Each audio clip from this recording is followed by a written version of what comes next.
ისაგან ახლა კარგი სტარტ ფინიში გავაკეთე. და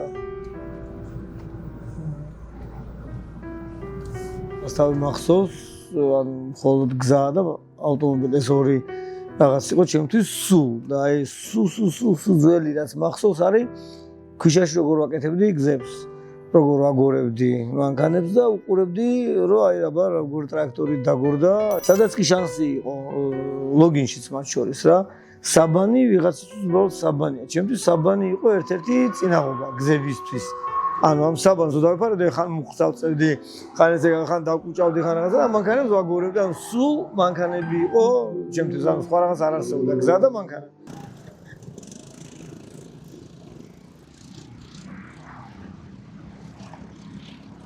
ყველაზე შორს სიზმარი რაც მახსოვს, ის სიზმარი არის, რასაც ახლა თქვენ აქ ხედავთ. 7 წასაკშიც, აი იმ ქვიშაში რასაც ხატავდი და გზებსაც ვაკეთებდი რა, ზუსტად აი ეს იდენტური ეს ნახაზი არის, რაც პირველი თავში მომდიოდა. და ეს სულ მახსოვდა და პერიოდულად რაღაც აპდეიტს ვკეთებდი ხოლმე გონებაში ამ ყველაფერს, რომ ნუ ეს არ დამავიწყდეს, როგორი უნდა იყოს, თუ ამის შანსი ოდესმე იქნება. და ნუ ფაქტია რომ აგერ ხილულია ეს ყველაფერი. რა ბალახი მაგის, რამდენი ვიშრო მეცი ეს ბალახი რომ მქონოდა?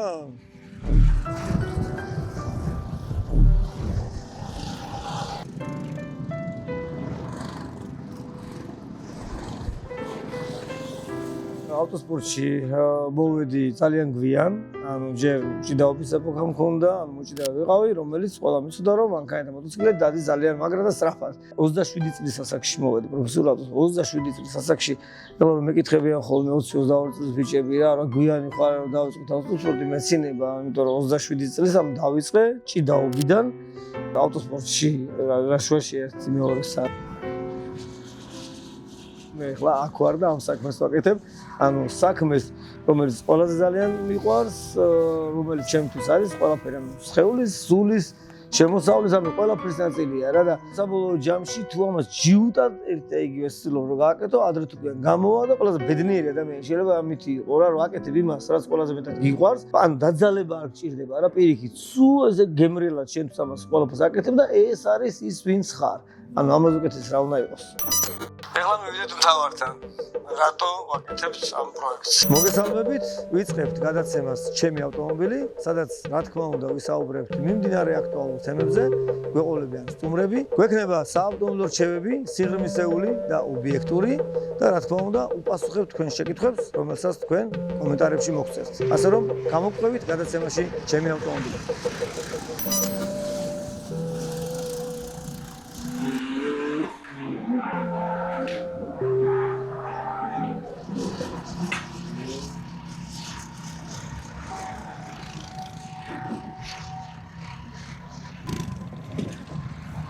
როდის მოსწრიალდი?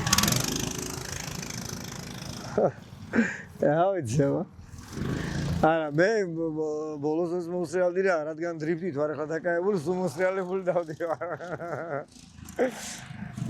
ჩვენ ვყოფებით ლილო არენაზე, სადაც 24 საათის განმავლობაში არის სწრაფების გუგუნი და არ გაიკვირდეთ პერიოდულად ჩვენს ხმასთან ერთად ეს ნარნარი ხმაც თუ შემოახონა სტუდიაში. ჩვენი გადაცემის სტუმარია პროფესიონალი მრბოლელი 13 გზის საქართველოს ჩემპიონი, 7 გზის საქართველოს საუკეთესო მრბოლელის სტატუსის მფლობელი სანდრო თავართხელაძე. პირველი კითხვა ტრადიციული ჩვენი გადაცემისთვის ეს არის რა ავტომობილით მოძრაობს ყოველდღიურად სანდრო თავართხელაძე. მოგესალმებით. სანდრო თავართხელაძე ქალაქში სპორტული ავტომობილით მოძრაობს ამჟამად. Audi S1 მყავს 2014 წლიანი, რომელიც არის 4/4-ზე, რომელიც ერთადერთი არის საქართველოში და კიდევ უფრო მომხიბლელს ხდის ეს ამ ავტომობილის შემთვის და საკმაოდ კომფორტული არის ქალაქშიც.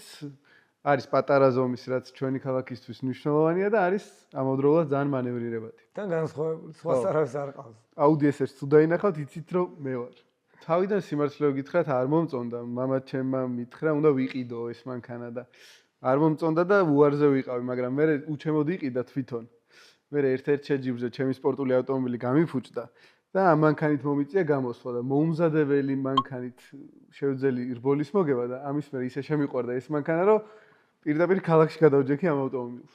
რა იყო პირველი ავტომობილი, რომელსაც დამოუკიდებლად მართავდი? პირველი ავტომობილი, რომელსაც დამოუკიდებლად მართავდი, იყო Citroen Saxo, რომელიც ერთ დროს შენც ყავდა. ეს იყო ავტომობილი, რომელიც პირველად შევიძინეთ, ვიყავი მაშინ 12 წლის და სწორედ ამ ავტომობილით მოვედი ავტოსპორტში.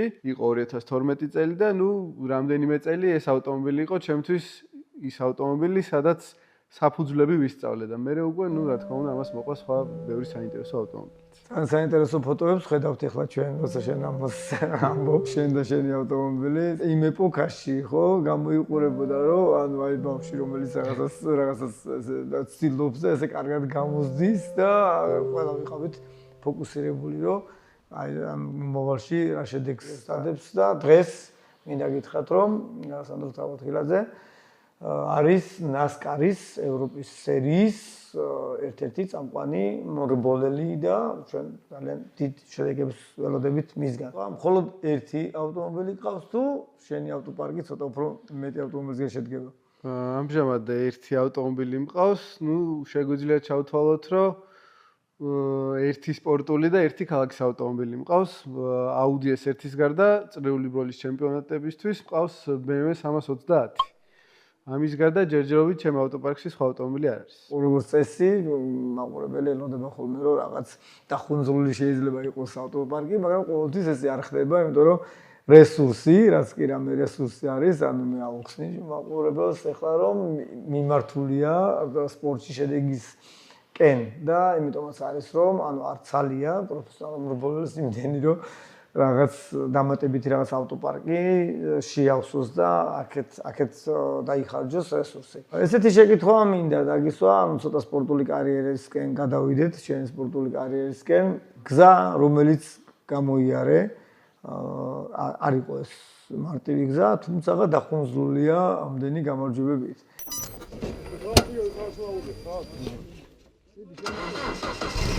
რა იყო ესეთი გამარჯვება, რომელსაც გამყოფდი აი შენთვის რაღაც უფრო მნიშვნელოვანი რომელია?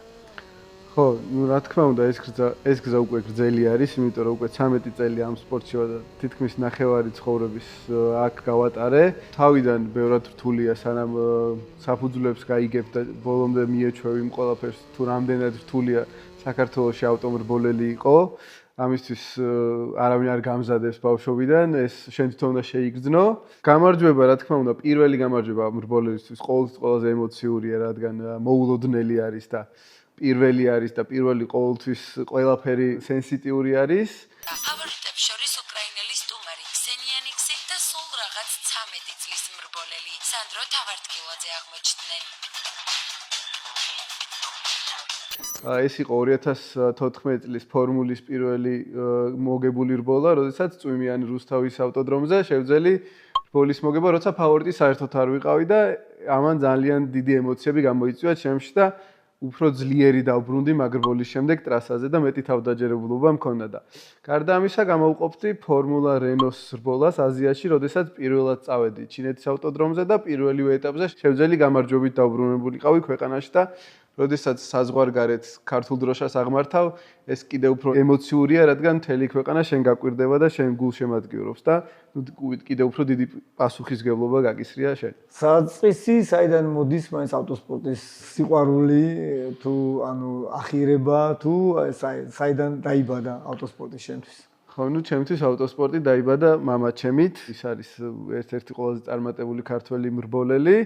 მის შეჯიბრებზე, როდესაც ბავშვობაში დავდიოდი, აქ მოხდა ჩემი და ავტოსპორტის დაახლოვება. თუმცა ღრმა ბავშვობაში ფეხბურთელობა უფრო მინდოდა, ვიდრე ავტოსპორტსმენობა და რაღაც მომენტში მოხდა ეს გარდატეხა ჩემში, როდესაც პირველად კარტინგზე დავჯექი, ისიც ძალით, დამსვამ მამამ და ამის შემდეგ შემიყვარდა ეს სპორტი და მე უკვე ერთად გამოვიარეთ ეს გზა, მე და მამაჩემა და ალბათ ბევრად რთული იქნებოდა ეგ გზა, გვერდში რო არ მყოლდა ესეთი გამოცდილი ავტოსპორტსმენი და ავტომობილის მოყვარული ადამიანი. შენზე მეც შემიძლია კიდე დავძინო რამოდენიმე სიტყვა ის რომ ქირურგიული სიზუსტით და ცივი ნერვებით მოდიხარ სულ, თუმცა არის ხოლმე რაღაც რბოლები, როცა რაღაცები იწყებს დუღილს.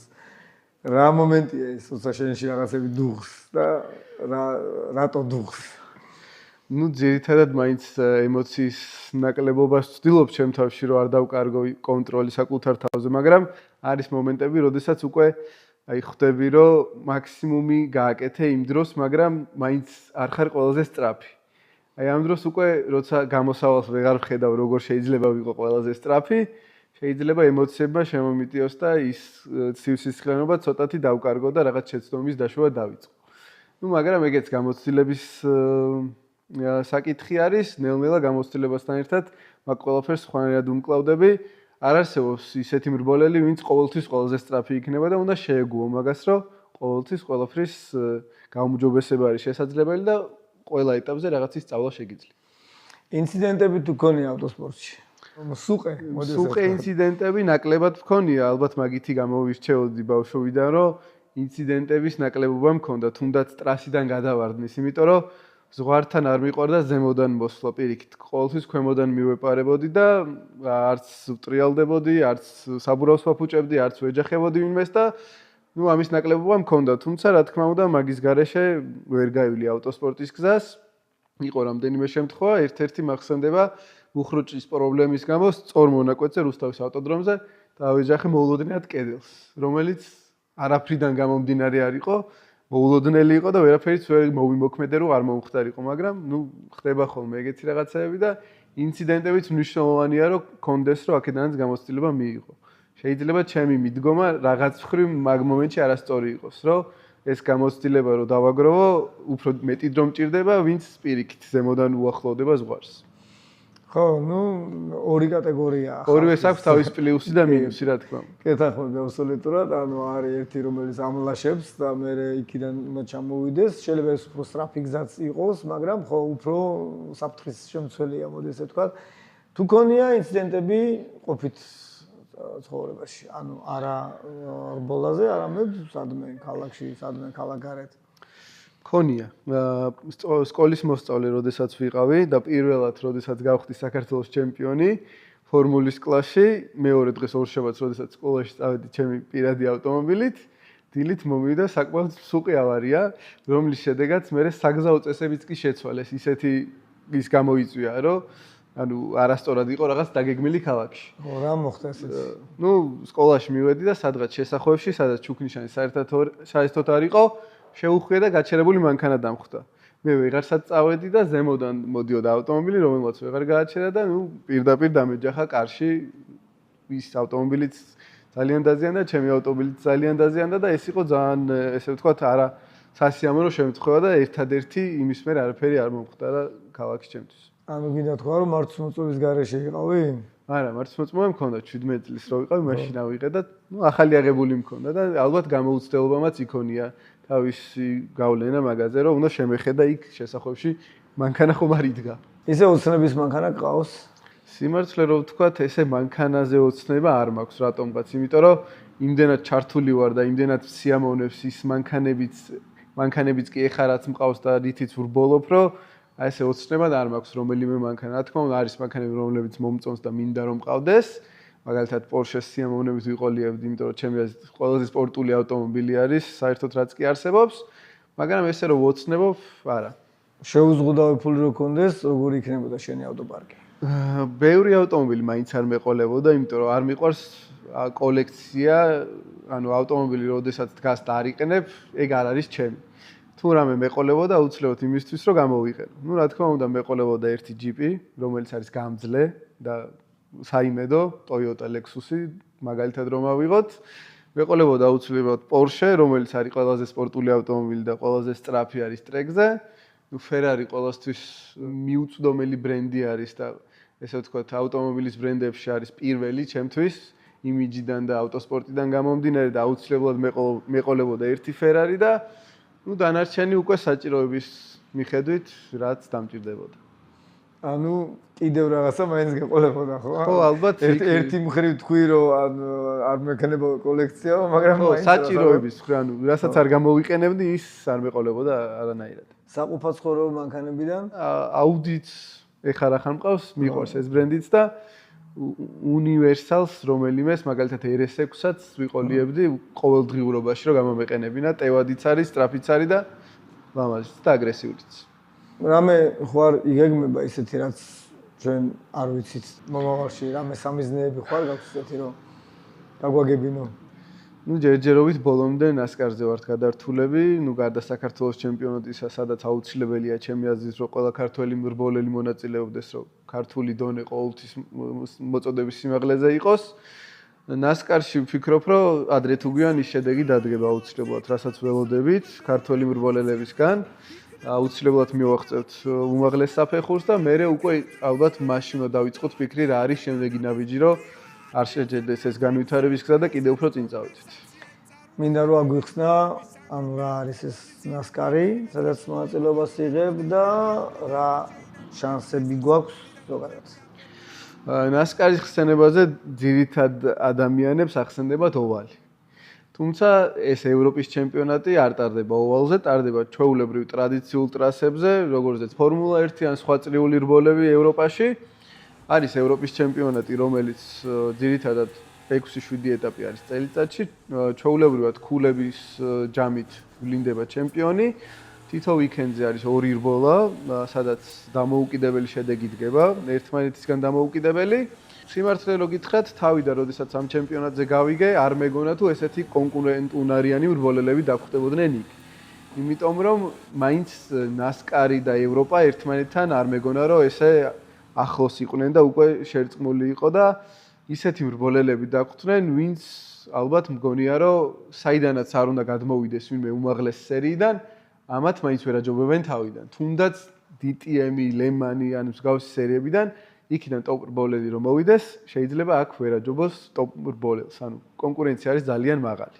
რა განსხვავებაა ჩვეულებრივი ავტომობილების მართვასა და ნასკარს შორის? სხვანაირია რაღაცნაირი? განსხვავება საკმაოდ არის, მიჩვევა ჭირდება.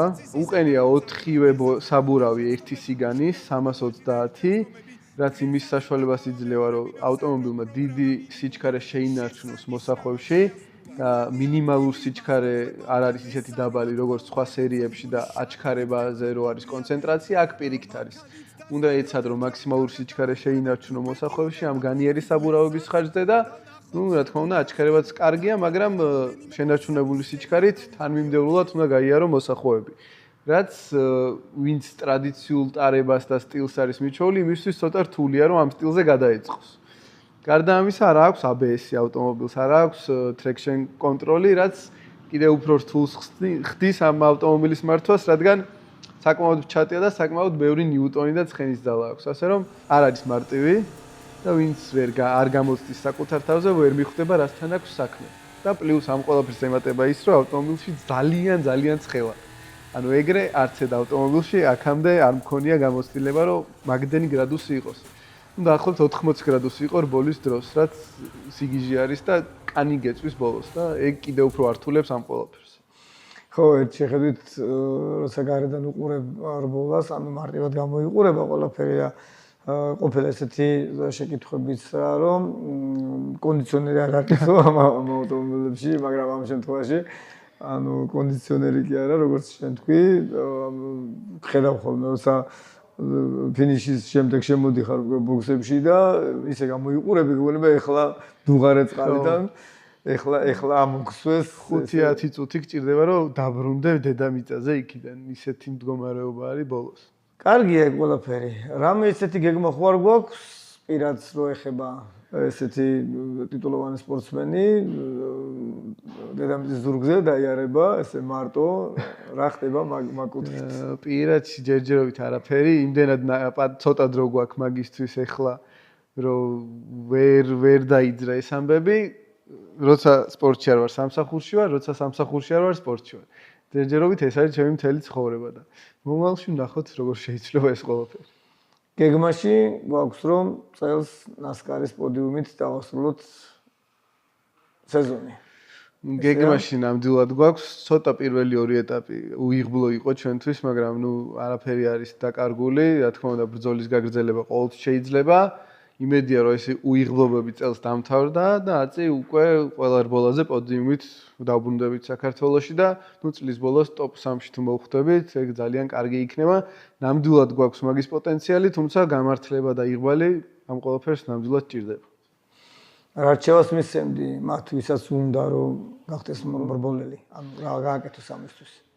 პირველ რიგში უნდა იყოს იმისთვის მზად, რომ ეს გზა ძალიან რთული იქნება, იმიტომ რომ არა მარტო ემოციურად, ფინანსურადაც ძალიან მომთხოვნი არის ავტოსპორტი. უნდა შეეძლოს მოთმინებით მიუდგეს ყველაფერს, შედეგი თავიდანვე არ მოვა, დიდ შრომას და ესე ვთქვათ, мотиваციის ქონას მოითხოვს ეს სპორტი. თანდათანობით ნელ-ნელა ვარჯიშით და ყველაფრით უნდა მიაღწიოს იმ დონემდე, რომ მე იქ ვიღაც დაეხმარო, სპონსორი ვიშოვოს და საერთო ჯამში საბოლოოდ ალბათ მივა იმ დონემდე, რომ ეს გზა შედარებით გაადვილდება და მე უფრო შეძლებს საკუთარი თავის წარმოჩენას. სული გზა, როგორც თქვი, მაგრამ ამ გზაზე სიჯიუტეც გინდა ალბათ, რომ ეს გზა გაიარო, თუ საკმაოდ ჯიუტი არ ხარ და ბევრი არ მოინდომე, ისე შედეგს მარტივად ვერ დადებ. ჩვენი გადაცემის ფორმატი ითვალისწინებს ყველა სტუმრისთვის მინი რბოლას, სადაც, ჩვენ კი უძახით მინის, მაგრამ ძალიან პრინციპული რბოლა იქნება, ჩემი აზრით, და მინდა ავხსნა წესები. ყველას ეყოლება ერთი და იგივე ავტომობილი, ერთი და იგივე წრე, რომელიც უფრო ტექნიკურია ვიდრე ჩქარი და აბსოლუტურად ყველას შეიძლება დააფიქსიროს თავის საუკეთესო დრო, რომელიც განთავსდება ჩვენს დიდების დაფაზე და იმის მიხედვით, თუ ვისაც უფრო საუკეთესო დრო იქნება, ამ დიდების დაფაზე მოხდება უფრო მაღლა. ეხლა კი დადგა დრო, რომ ჩვენს მაყურებელს ვაჩვენოთ, რა დრო აჩვენა საქართველოს რამოდენიმე გზის საუკეთესო სპორტსმენმა და ეს დრო იქნება ჩვენი გადაცემის ეტალონი დრო, ყველას აბსოლუტურად რა თქმა უნდა, შეგეძლებათ რომ შეერკინოთ ჩვენს ჩემპიონს და მიუახლოვდეთ მის დროს და ამეთი იამაყოთ. ასე რომ ახლა შევხედოთ დაფას.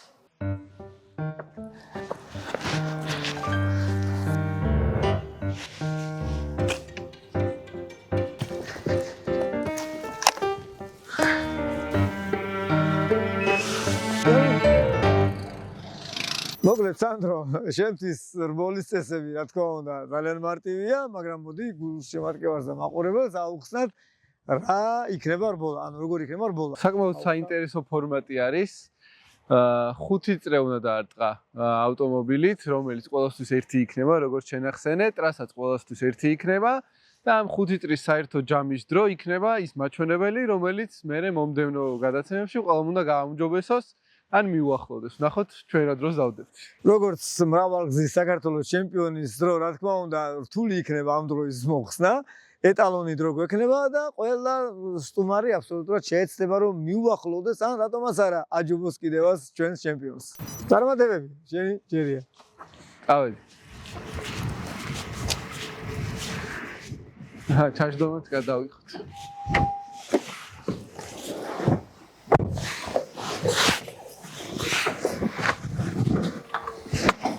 აი, იყო მე მგონი არ უნდა მეტი. ახ, წესებს. ხო.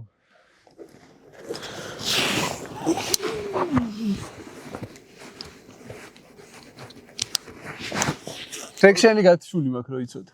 არა რა, ხო. ძალიან სწრაფი არის. რთულია ამის დამორჩილება.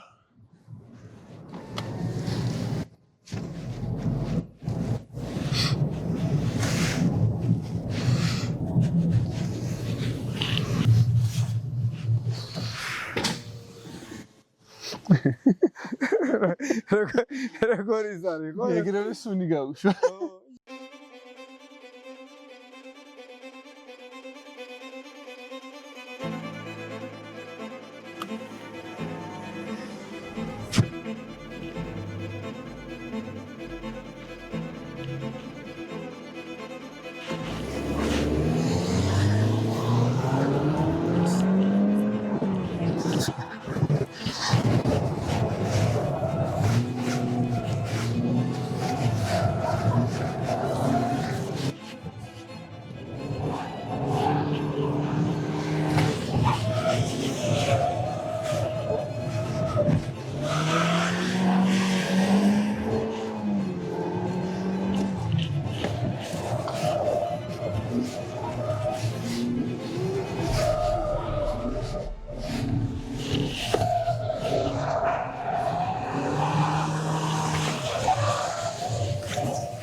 მაგარია. რა დრო გექნებოდა შენი აზრით, სანდრო?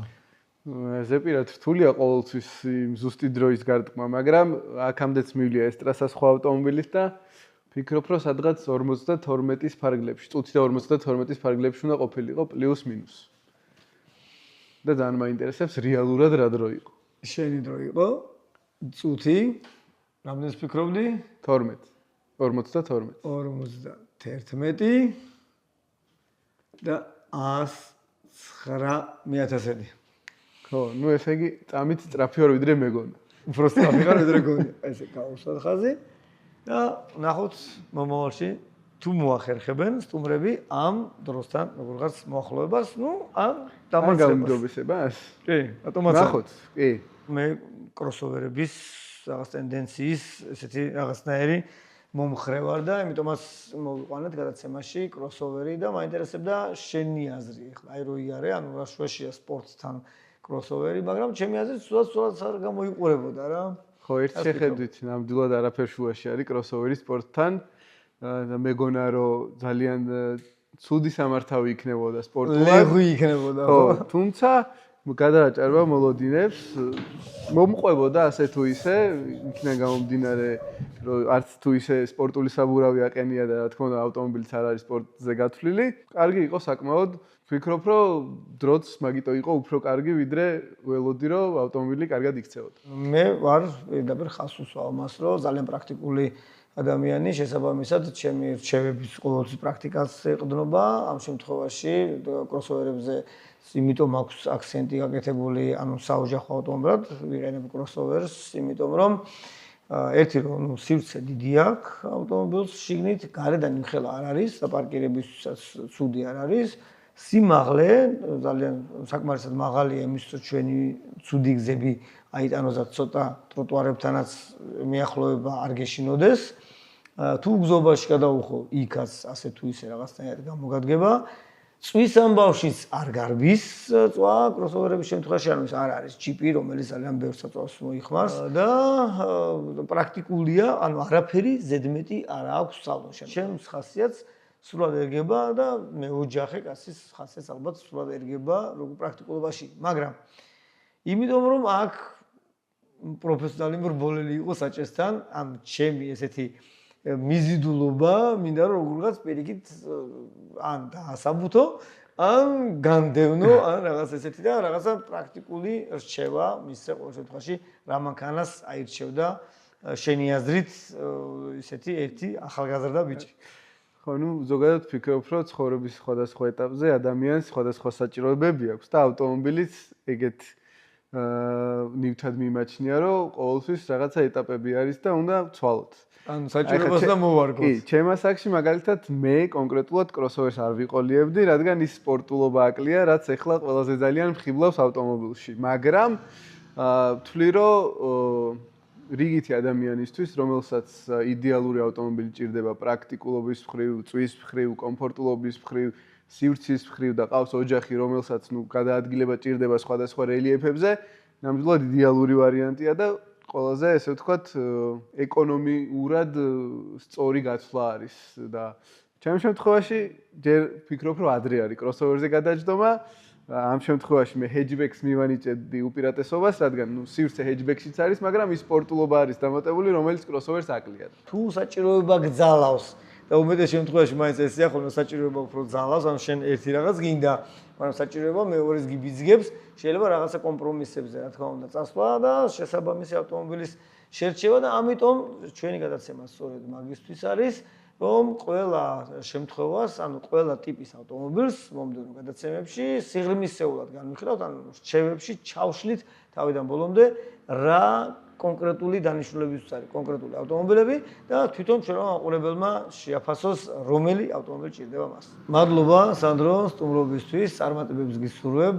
ვიცი რომ ძალიან ცხელი სეზონი გაქვს და ძალიან მნიშვნელოვანია ეს როგორც ჩემთვის ასევე მთელი საქართველოსთვის. მადლობა მელუდ მოწვევისთვის, საკმაოდ საინტერესო გამოცდილება იყო.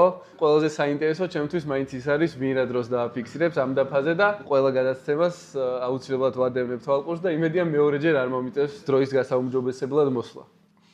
ნახოთ, დაფა აქ არის გადაცემებს თვალყურადებნე, ჩვენ კი ვეცდებით რომ როგორღაც მეორეჯერაც მოგიწიოთ აქ. წარმატებით. მე კი მაყურებელს შეგახსენებთ რომ ჩვენ ახლა ვართ ლილო არენაზე, სადაც არ ვიცი ამდენად გესმით თუ არ გესმით, მაგრამ ამ მომენტამდეც კი გუგუნია, ვინაიდან კარტინგ ლილო მუშაობს ღამის პირველ საათამდე. შეგიძლიათ ნებისმიერ დროს მოხვიდეთ, გაერთოთ ან იმეცადინოთ დღის განმავლობაში, საღამოს კი ესე კარტინგებით გაერთოთ როგორც თქვენ, ისევე თქვენი ახლობლები. ასე რომ ლილო არენას კარი ყველასთვის მუდამღია. არჩევები ერთ-ერთი მთავარია, რაც ჩვენს გადაცემაში იქნება, სიღრმისეულის გარდა იქნება ეგრეთ წოდებული პატარ-პატარა ხრიკებიც, რომელი ხრიკებიც ძალიან კარგად გამოგვადგება რიგ შემთხვევებში, იქნება ზამთარი, ზაფხული, რა ვიცი, საბურავის შერჩევა თუ რაიმე კონკრეტული მანევრი. სამი მოკლე და ძალიან მნიშვნელოვანი რჩევა.